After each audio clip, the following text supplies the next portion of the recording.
Don't wait till the battle's over. Don't wait till the struggle ends. Shout now, shout now, right now. Shout now, shout now. Don't wait till you make it. Hey everyone, and welcome to the Phillip Show. If you haven't already, grab your coffee. It's about to be a good one today. Listen, so I'm very excited about the opportunity to have this discussion. And this discussion is so special to me because I am talking to Dr. Big Bro. So I call him Dr. Big Bro. He is my brother, Dr. Jason O'Rourke, J.A. O'Rourke, and he has just released a new book entitled Spirit, a primer on Adventist spirituality and spiritual care. Now, we're going to get into the book and some of the whys of the book coming out. What is the purpose and the passion behind it? How do you decide on how to do that? But let me give you a little bit of insight to this book that is available on Amazon. How can a person or organization claim to practice spiritual care, have spirituality, or be spiritual if they do not speak of the human spirit? In Seventh-day Adventism and Adventist healthcare, the human spirit is at best assumed to be synonymous with the breath of God and at worst denied to exist. While the author, Dr. Big Bro, writes from his denominational experience and knowledge, he hopes that this work will contribute not only to the conversation of spirituality within his denomination, the Seventh-day Adventist Church, but also to the larger context of spirituality and mission in healthcare. So I'm excited to unpack that, all of that. Please help me welcome Dr. Big Bro, Dr. Jason O'Rourke. Hello. I have my coffee. Have your coffee. Okay. What are you drinking today? This is something that I actually bought at Target. It is a cold. It's cold, and it has vanilla in it, and I added Irish cream because I'm Irish. Well, there we have it. No, that's it. I went real easy. I normally drink tea, but I haven't had a chance to actually get a tea this morning. Yeah. And so I wanted to make sure I was on time for our appointment, and so I just grabbed some iced coffee out of the fridge. Iced coffee is where it's at, because listen, this weather is doing a lot. I don't know. It was frosty the day before. Today it's super hot. So I'm gonna have to transition to. It was 70 on Thursday. We had snow on Saturday. It is bone dry today. Schizophrenic. That's all it is. The weather. Schizophrenic. Mm-hmm. So you are known, people in your circle, people in the Seventh-day Adventist community know you as a deep theologian. And also a lot of them know you as a pastor, a chaplain. And now you've released a book before, but now you are about to release, or it is releasing as we speak, which I'm super excited about. You're releasing a new book called Spirit, the primer on Adventist spirituality and spiritual care. That is a huge title in like an elevator pitch. What does that mean? What is this book about? Okay, thank you. Being a hospital chaplain and a raised Adventist, the human spirit was not overtly discussed in any of my experiences. And so, within the last year or 2 years, I was researching it, and I realized that it's very important for when we start talking about spiritual care in a hospital or spirituality in an organization. We have to know what it is that we're attempting to serve, right? What we're attempting to heal, what we're attempting to engage with. And so this is my offering to the community and the industry at large on something that maybe, I expected, my hope would be that it starts a conversation and that people are willing to go further. That's my hope. So for the book, and I'm interested to know this part, you're saying that spiritual care really it is or is not the focus. So thank you very much. I start the book off, and in the opening, I guess you call it a prelude or whatever you want to call it, I acknowledge that the book, the first 2 chapters are very heavy on Bible because I'm writing from an Adventist perspective, and I have to build the case as an Adventist. When you get to the middle and end, after those first 2 sections, the middle and end are dealing very much with spiritual care in a hospital setting, because that is the situation of my training. And so spiritual care in a hospital setting. And the question for me is, so here's the question to your audience. When people hear spiritual care, they normally think religion. Right. Well, that's standard for our culture. However, spirituality is larger than religion. Spirituality is everything that is meaningful, purposeful, of value and dignity and worth. It is the values, etc., of a culture. It is how they engage all of life. Meaning and purpose. That is their spirituality as it relates to something that is greater than themselves, whatever that is, that brings them together. Religion is the codified, ritualized belief systems that reteach and celebrate the communal spirituality. But spirituality is a cultural phenomenon. And so it's not only religious, it's all of life. And as a trained chaplain, I began to see that. When I'm talking to people, they don't have to have my belief system, but something about life and meaning and purpose is touching them when you talk about their family or their dog or their exercise. Why are they energized by that? What is that? That's a spiritual touch point. How do I encourage that while you're in my hospital? And it's not necessarily religious. And so trying to embrace that and to present that holistically, so that, the religious can be appreciated, but I'm not necessarily here to and I may not be qualified to address your religious concerns. Here's an illustration of what I mean. I am not qualified as Seventh-day Adventist to give the Eucharist to Catholics. That is a Catholic thing. Jehovah's Witness are very specific. It must be a Jehovah's Witness that serves them. It must be. So again, I'm not qualified to do the religious stuff for some people. But man, we can connect spiritually. Sure. So yeah. I know a lot of denominations have a hard time with spiritually versus theologically. How do you see that balance, and what does that actually look like? Because a lot of people, some people are not, like you said, some people aren't religious, but they might be spiritual. Where is either the conflict or the commonality in those interactions? Right. So that's actually a really good question. Everybody, just so you know, he asks great questions. So I will speak to this from my perspective as an Adventist. I start in the beginning of the book. The very first thing I assert is that everybody's in the image of God. I assert that flat. Okay. And being in the image of God is not contingent upon behavior. And if you read the Bible, God never rescinded that statement. He actually reaffirms it 3 times after the flood. Okay. Which means that that every human being, whether I agree with you or not, is worthy of dignity, care, compassion, patience, value. I must, as a person that believes in a deity, I must value you because you're here. Well, here's an illustration. Joy DeGruy, I saw an interview with her the other day. Joy DeGruy said that she asked a bunch of middle-class Americans, Caucasian people, what respect was. And they said earned merit. She asked a bunch of minorities what respect was, and they said inherent value and worth. You understand? One, and I'm not making this a race issue. I'm making this a perspective issue.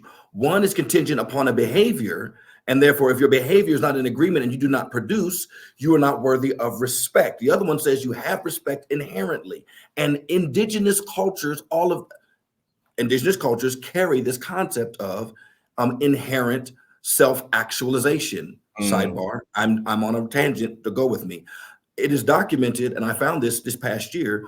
Maslow's hierarchy of needs. And we all know this starts off with based survival stuff, and then you go up and you maybe find belonging somewhere in the middle, but you don't self-actualize till you reach the top, right? But he borrowed his idea from the Blackfoot Indians, and the Blackfoot Indians start at the bottom. They say self-actualization is the foundation of a society, in which your self-actualization then feeds into a community actualization, at which point you all are building for generations to come. Your identity is secure, and you don't do anything to earn respect. You're secure and you're valued, and then you're part of a community that builds for the future. This is the exact same thing that Jesus says: seek ye first the kingdom and his self-actualization or righteousness, and everything else comes. Western civilization has turned this on its head. And so you don't get to even be worthy until you've produced or you've climbed the ladder. How does lack of this show up, say, in healthcare or in the areas that you've been in? How is the lack of acknowledging this? What does that look like? Right. So I think so. I'll do it this way. So last year I did a presentation for the organization I support, Graceful Foundation, and they have a Graceful Cafe. It deals with homelessness and foodlessness, particularly. They address foodlessness in the community in which I live. And so what happened is that we were doing an interview, and COVID redefined homelessness for people. Historically, culturally, a homeless person is somebody that has made bad decisions. This is the assumption that goes into the conversation. And the assumption that goes into the conversation as well of homeless people is that they made a bad decision. They wasted their money. They're lazy. They're a drug addict. It's all these negative connotations. But COVID had swaths of middle-class people lose their jobs immediately. Mm-hmm. Immediately gone. And now your neighbor, who was living check to check like you in the middle class suburbs, right? And none of us like to admit that we're one check away or two checks away from the street. Now all of a sudden that job that let you go check to check is gone, and now your wife is at the women and children's shelter with your kids. Mm. You didn't do anything wrong. Life just happened, right? So COVID was a good illustration that woke us up to the aha. Everyone's not in a bad place because they're immoral or unethical. Because historically, now I'll back up. Let's use this scenario. A sickle cell patient comes into your hospital, right? And they're automatically assumed to be a drug user, because sickle cell patients know the pain meds they need to deal with the sickle cell issue that they have. But people culturally assume that they're lying, even though it's in their chart. It's in their chart. They have sickle cell. They assume they're lying. Why? Because they're Black. So the inherent belief that they're telling the truth is not there. That respect and dignity is not there. I'll back it up again. Maternal health, Black maternal health. When Black women are 200% more likely to die on childbirth. I have a very serious experience with this, with the birth of my oldest, Aubrielle. They had a student give my wife the epidural, and the student missed. And my wife kept telling the nurse, I'm still feeling pain. I'm still feeling pain. And then the nurse was like, are you sure? Now she had a full dose twice. They did it twice with the student. Are you sure you're still feeling pain? I'm still feeling pain. She was not believed. They finally had to get the anesthesiologist to come in, and at which point my wife could not feel anything from the neck down. Wow. She's like, am I supposed to not feel anything from the neck down? Oh, yeah, it's a possibility. You understand? She was not believed, not because of anything immoral or unethical, but because the culture says she's unbelievable. And so when we present the idea that everyone is in the image of God, right? This is not to be a religio evangelical statement. It's to be a statement of you have inherent value, worth. When I see you, I have to see dignity and respect. I have to see that before I see that you're dirty, before I see that you're struggling, before I see that you're addicted, before we agree or disagree. I have to choose to see someone of value, and I must operate from that position. I don't get to back into that. Yeah. With this book, who is the audience for this book? Yeah, so I wrote from my perspective, and so I will confess that it may sound very Adventist. I accept that in the sense that I'll say the word Adventist or Adventist healthcare or something. I'll say those things. I'm not specifically writing to them. I'm writing from my perspective and Sure. from what I know. I do believe that other organizations, faith-based particularly, can grow to appreciate a perspective that says all of life is spiritual care. So this is what that means, right? If you're in a hospital, it means that the chaplain's not the only one doing spiritual care. The chaplain's doing clinical spiritual care. I do clinical stuff. I work with the clinical team. That's fine. But there are other people. If I call in the imam or the priest for the Hindu or the Buddhist or the rabbi for the Jew, if I call them in to see their people, they're doing religious spiritual care. Right? Right? If I call in the person that's cleaning your beds or bringing up your food, they may not be doing clinical or religious, but they're doing missional spiritual care. And everybody can do that because missional simply means being compassionate and respectful. Yeah. That's what it means to everybody that you come across with. So spiritual care is the whole package. Everyone's doing something to serve the human spirit, the human being, you know, and you're doing it in a different capacity. You may not ever say the name of God for my evangelical and Christian friends, or my religious friends particularly. But for those of us that might be watching that are religious, here's a question that I would ask you. According to literally every single noble belief system that is out there, love, joy, peace, patience, gentleness, mercy, meekness, long-suffering, all of those things are attributes of the deity. We would all agree with that. Everybody, justice, everybody would agree with that.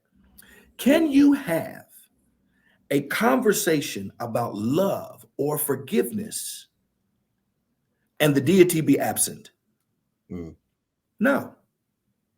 I can talk to anybody about any of those attributes that we all have in common, right? I don't have to agree with what I see or how it may manifest. But if you have a love for somebody, right? I don't have to care how. That's not my point to pass a judgment on the demonstration or the application, but to love is of God.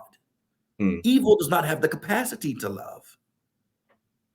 So if I'm talking to anybody about love or joy, what brings them joy or peace, we're having a spiritual conversation. You don't have to agree theologically with me. That's a different step. That's a different conversation. But we're meeting at the point of human dignity and respect and similitude.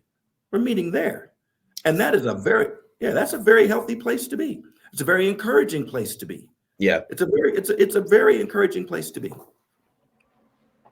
With titles like chaplain and pastor and international speaker, published author, you have a lot of opportunities to share your message and your perspective and your voice. Writing this one to the audience that you are, how difficult was it to just say, hey, I have a message and I'm going to write it down and release it? So terrifying. I'll be 100% honest. Terrifying. My peers, the people that are my peers in chaplaincy, in theology, people that are my peers in ministry, in pastoral ministry, I have brilliant friends. In leadership, I have brilliant colleagues. They're brilliant people. They are experts. I can name names. These people are experts. They have secondary degrees. I have people that are clinical psychologists. I mean, just brilliant people that are theologians and clinical psychologists. It's amazing. It's amazing. They're theologians and gurus, top 30, right, in the nation, right? And so it's terrifying because I am acknowledging in putting this out that I don't have all the answers. I have some ideas that I'm putting out there that I think are helpful. And this is what has helped me so far. But I don't have all the answers. And historically, particularly among people that have a religious bend, we like to debate. And I am guilty of debating. You know this. Yeah. You know how I am. But I'm not trying to debate anymore. You know, this is my offering and testimonial of what it is that God, and life and chaplaincy, my profession, and what healing has revealed to me. And I'm putting it out there for other people to engage with, to see where it meets with them, to come up with their own. Come up with take it, figure it out, chop it, whatever. But it was terrifying because the critique is heavy all the time. And, I literally, to everybody in television land, I actually called Phillip literally Saturday night before I put it out on Facebook, because anybody that knows me, Phillip, I don't have panic attacks. Yeah. I don't do that. That's not me. I think I was having a panic anxiety attack. This isn't your first book, and this isn't even something like, hey, we want you to fly to Africa to preach at this conference. This is this new book. What about this was different or is different in your journey when it comes to, like, right now with this? Why is this one the one that caused a panic attack? I think it's timing. Because I think it's timing. And the reason why, there's a bunch of reasons why. One reason is because when we're living right now, the polarization, even from every pulpit, there is a demonization of the other.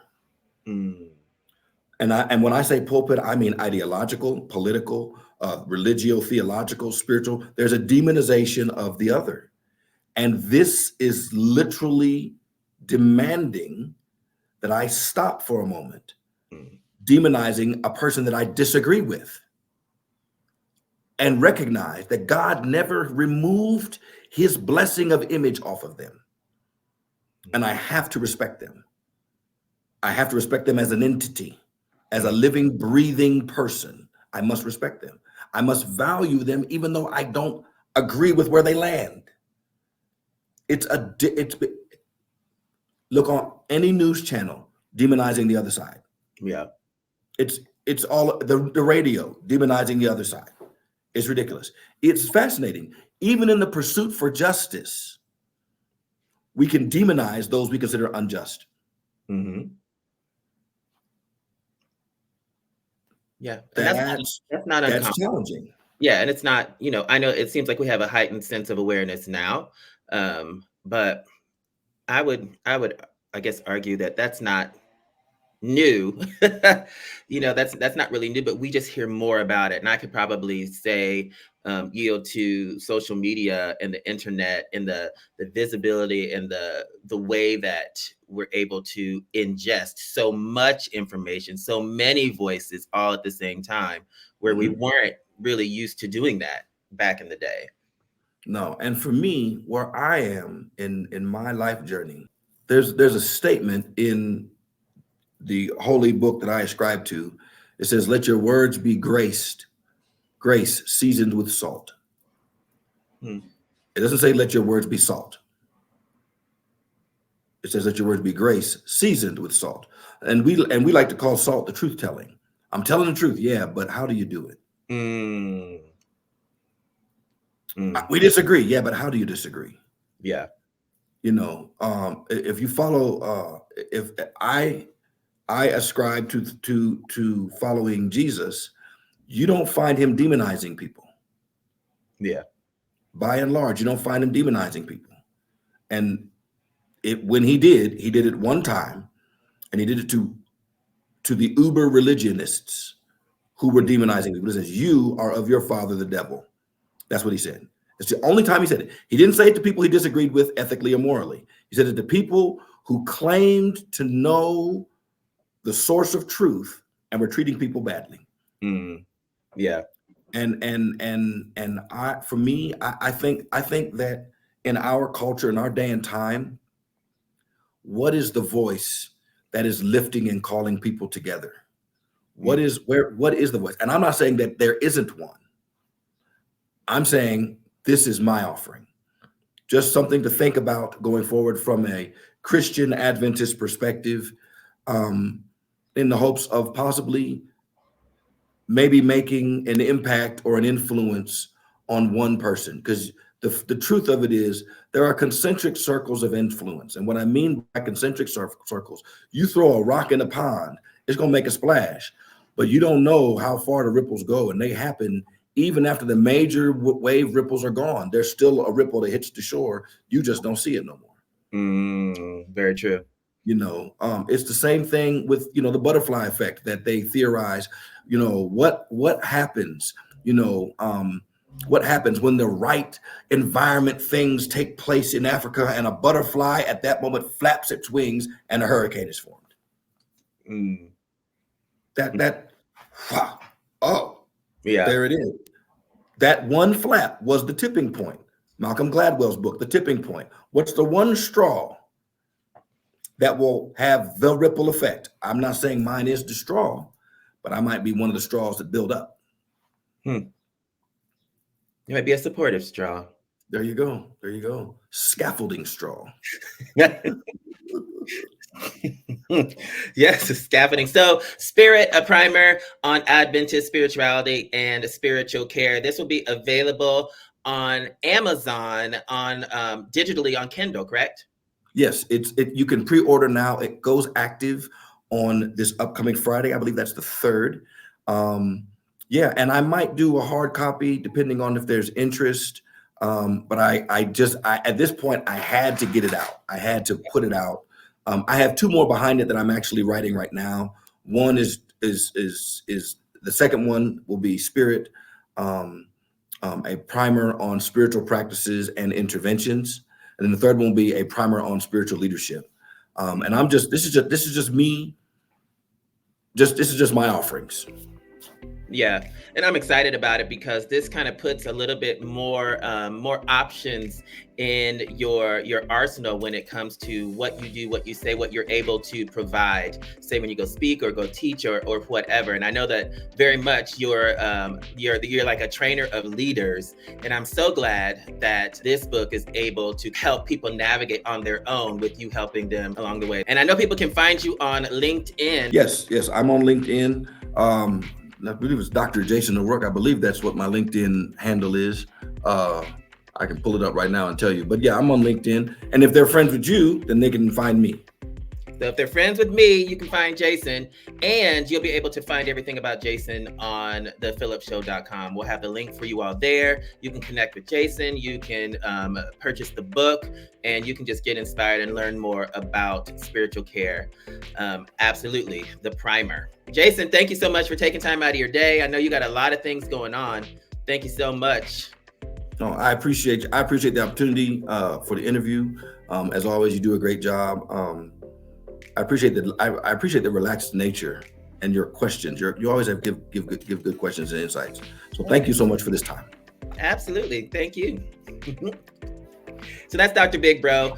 Huge book coming out, not long, but definitely deep. Spirit, a primer on Adventist spirituality and spiritual care. One of the things that is so exciting about this book is who is this for? And generally it's for everyone. But if you heard at the end, it's something that you can use to be reminded and be guided to the place where you will continue to believe that everybody has value from the jump. Everybody deserves value being placed onto them, respect from the jump. So I really love that he said that. Make sure you go to thephillipshow.com to learn more about the book, where you can find it, and to connect with Dr. Jason O'Rourke for any speaking engagements or just more questions about what's going to be coming up next for him. I'm so excited that you joined me. As usual, you are the best you in the world.